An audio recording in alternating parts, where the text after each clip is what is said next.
Shivani Sharma, Assistant Professor at Biyani Girls College. So today we are going to study about microbial growth curve. So what is microbial growth curve and what we used to study in it?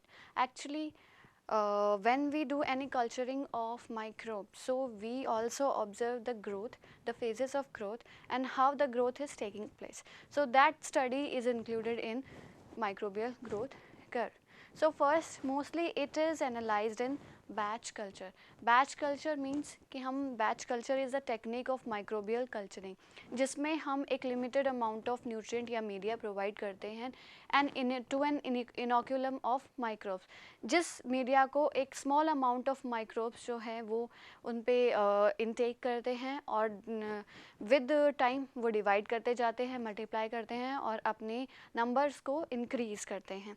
ठीक है, तो जब हम media को एक limited amount में provide करते हैं जो भी न्यूट्रिएंट्स उनको रिक्वायर्ड होते हैं, ठीक है, तो वो कल्चरिंग हमारी कहलाती है बैच कल्चरिंग. ठीक है, सो मोस्टली ग्रोथ कर्व अगर हमें ऑब्जर्व करनी है माइक्रोब्स की तो हम बैच कल्चर करेंगे. सेकंड थिंग, जब माइक्रोब्स बाइनरी फिजन करते हैं तब मोस्टली ग्रोथ कर्व को ऑब्जर्व किया जाता है. और growth curve is defined as, or it can be plotted as, logarithm of number of viable cells versus incubation time. It means number of viable cells means वो cells जो they have जिनके पास capability है कि वो reproduce कर सके या फिर वो डिवाइड करके नए माइक्रो ऑर्गेनिजम्स को प्रोड्यूस कर सके, तो उन टाइप ऑफ सेल्स को हम वायबल सेल्स कहते हैं.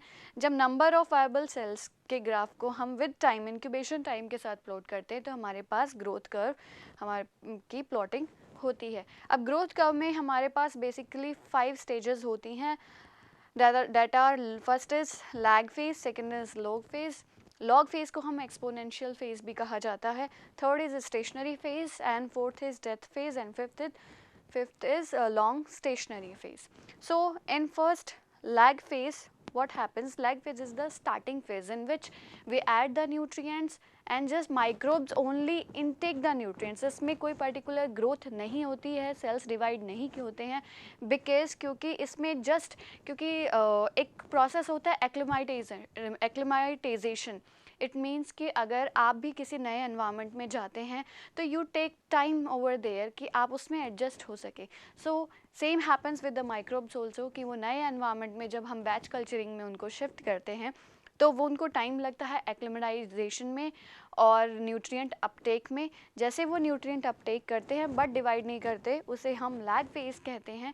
फिर जैसे न्यूट्रिएंट अपटेक के बाद जब डिवीजन होता है बाइनरी फिजन के थ्रू जब यहाँ पे लॉग फेज में डिवीजन होता है या इसे हम एक्सपोनेंशियल फेज भी कहते हैं. My college taught me to be modern and ethical. My college told me I can. My college told me to be bold and daring. My college taught me to say sorry. My college taught me to be independent. My college taught me to be helpful. My college made me believe in myself. My college taught me to enjoy my life. Biyani group of colleges, yes, where you can trust. ठीक है, तो ये हमारा होता है log phase और इसमें maximum rate पे डिवीजन होता है या मैक्सिमम ग्रोथ जो देखी जाती है, नोटिस की जाती है, वो एक्सपोनेंशियल फेज में ही देखी जाती है. उसके बाद थर्ड हमारा फेज आता है स्टेशनरी फेज. इसमें स्टेशनरी फेज में ग्रोथ जो है वो सीज हो जाती है, ग्रोथ हमारी माइक्रोब्स की रुक जाती है या उनका डिवीजन रुक जाता है. वो किसी भी रीज़न से हो सकता है.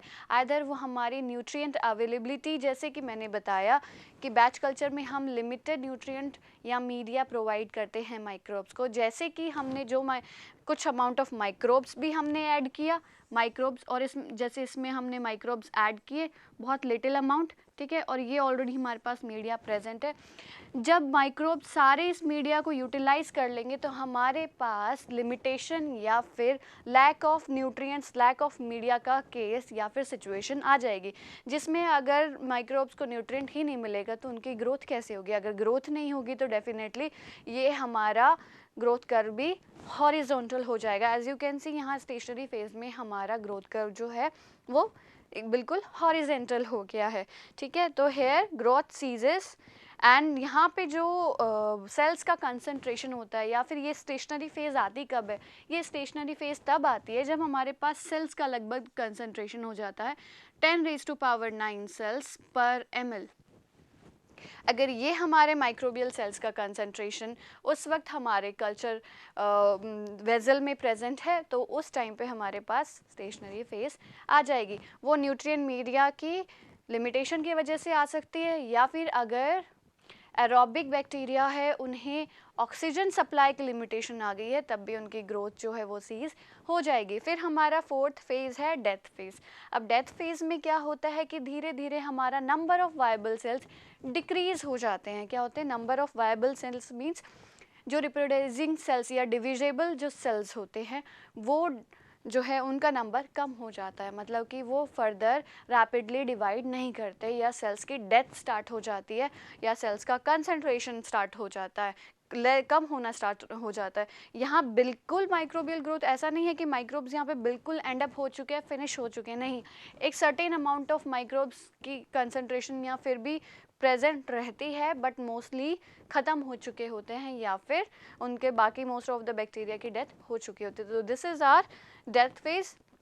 Then comes long stationary phase, ठीक है। लॉन्ग स्टेशनरी फेज में मीन्स जो कंसंट्रेशन, जो स्मॉल अमाउंट ऑफ कंसंट्रेशन हमारे पास डेथ फेज के बाद बचता है वो सेम उसी कंडीशन में अगर हम न्यूट्रिएंट उनको प्रोवाइड करते हैं तो सेम उसी कंसंट्रेशन में सर्टेनली लिव करते हैं, क्योंकि उसमें से कुछ सेल्स जो हैं वो डिवाइड करेंगे, कुछ सेल्स जो हैं वो डिवाइड नहीं करेंगे। तो हमारा जो कंसंट्रेशन है वो एक जैसा सा रहेगा और हमारा ग्रोथ कर्व में जो उनके लेवल है वो भी सर्टेनली हॉरिजॉन्टल टाइप में ही रहेगा। कोई एकदम से ड्रास्टिक उनमें ना तो ग्रोथ होगी और ड्रास्टिक कोई डिक्लाइनेशन भी नहीं होगा। So this is our microbial growth curve. Further next lecture में हम पढ़ेंगे कि ग्रोथ कर्व को या ग्रोथ को, माइक्रोबियल ग्रोथ को कौन से फैक्टर्स जो हैं वो इफ़ेक्ट करते हैं। Thank you so much for watching my video. If you like this please like, subscribe it.